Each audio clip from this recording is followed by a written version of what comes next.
こんにちは。今回は小さいお花を紹介します。鎖編み3目で編む。とても可愛いお花です。鎖編み3目の花びらが5枚ついた小さな花の編み方を紹介します。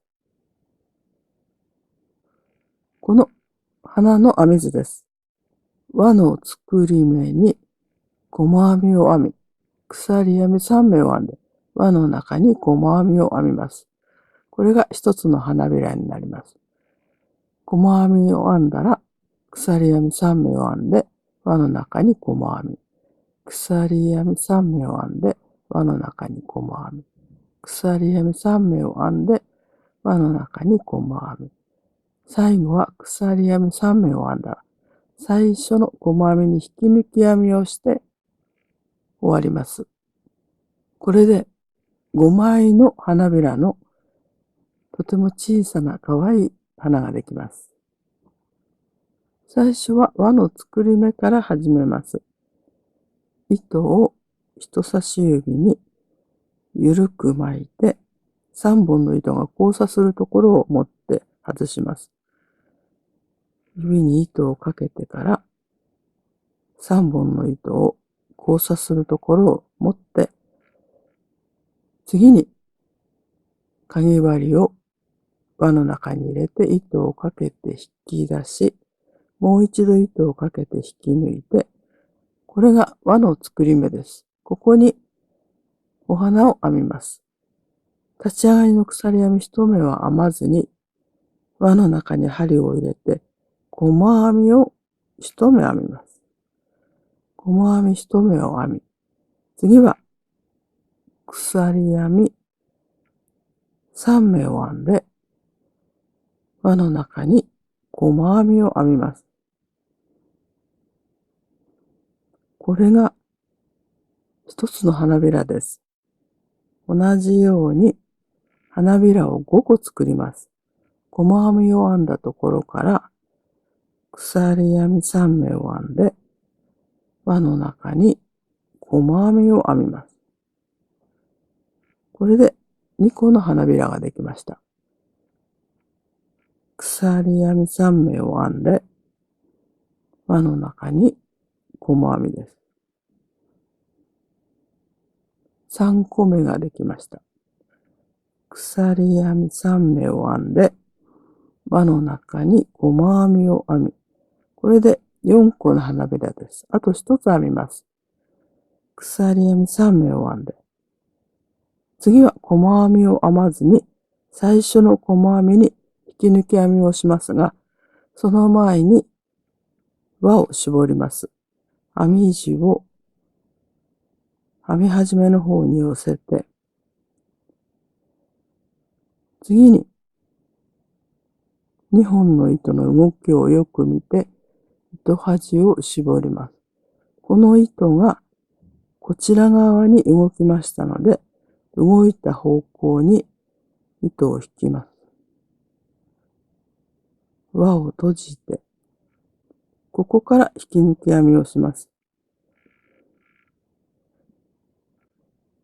まだこの糸はそのままにしておいてください。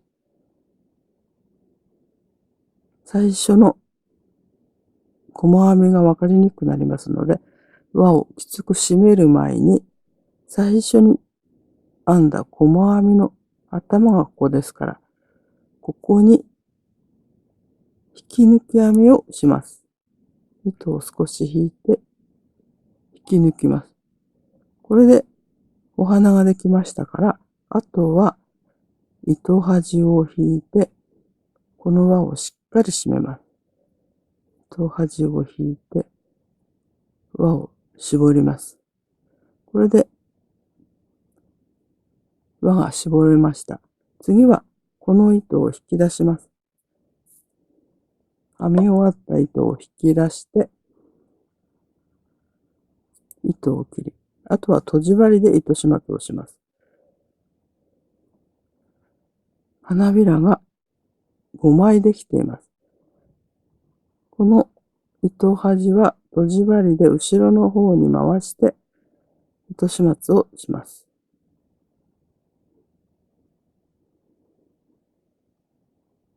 今、引き抜いたところ、ここです。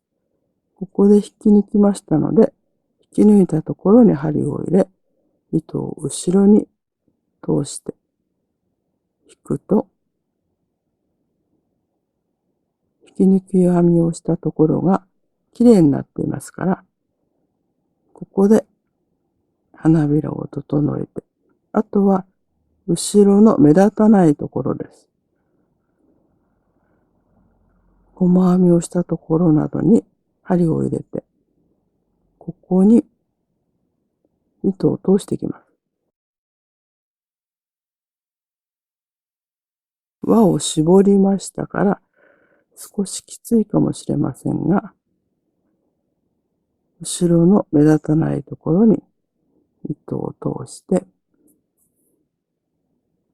これはもう切って大丈夫です。そして最初に輪を作った方の糸も少しだけ後ろの目立たないところを通します。輪を作った目も後ろの目立たないところを通してください。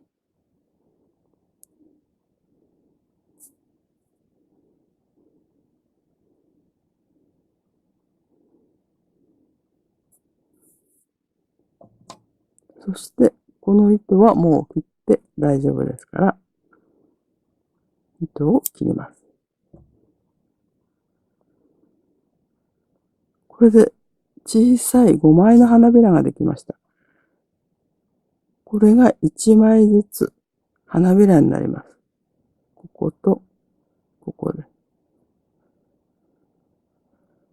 形を整えてあげるとわかると思いますが、かわいいお花ができました。鎖編み3目で花びらを作る。とても小さくてかわいいお花です。最後まで動画をご覧いただきましてありがとうございます。